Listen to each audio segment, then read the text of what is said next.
I catch myself judging people, then I realise 5 minutes later, I do the exact same thing. In my head, I'm a fairly wise, self-aware human being, and I'll see someone acting ridiculous in traffic, or being cheap, or defensive, or desperate for approval, and immediately think, what a dickhead. Then later, my brain quietly whispers, you literally did that yesterday.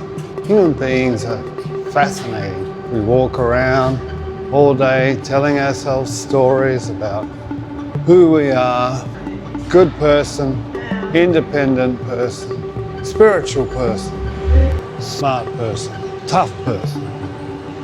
Meanwhile, our subconscious is backstage eating crayons, pulling random emotional levers based on childhood experiences we barely remember. I grew up in a fairly frugal family, not traumatic, just careful with money. And even now, decades later, that wiring still lives inside me like an old operating system running quietly in the background.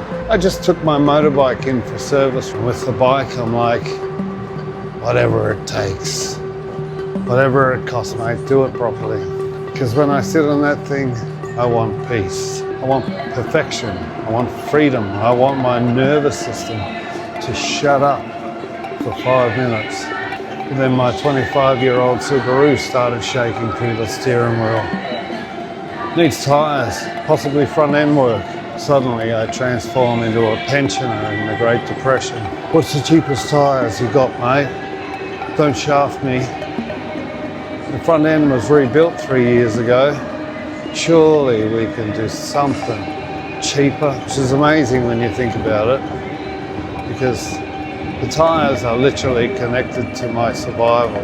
Meanwhile, the motorcycle is connected mostly to my midlife identity crisis.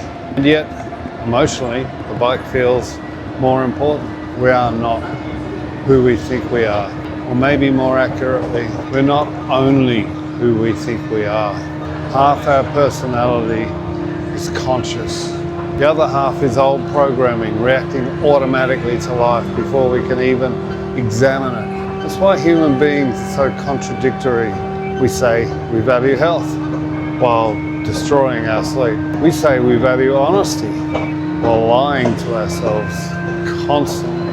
We judge people for being emotional while quietly building entire personalities around our own unresolved fears. And deep down, most of us already know. That's why people go to therapy. Not because some stranger magically reveals hidden truth, but because sometimes we need another human being to calmly look at us and say, yeah, mate, I think you already know.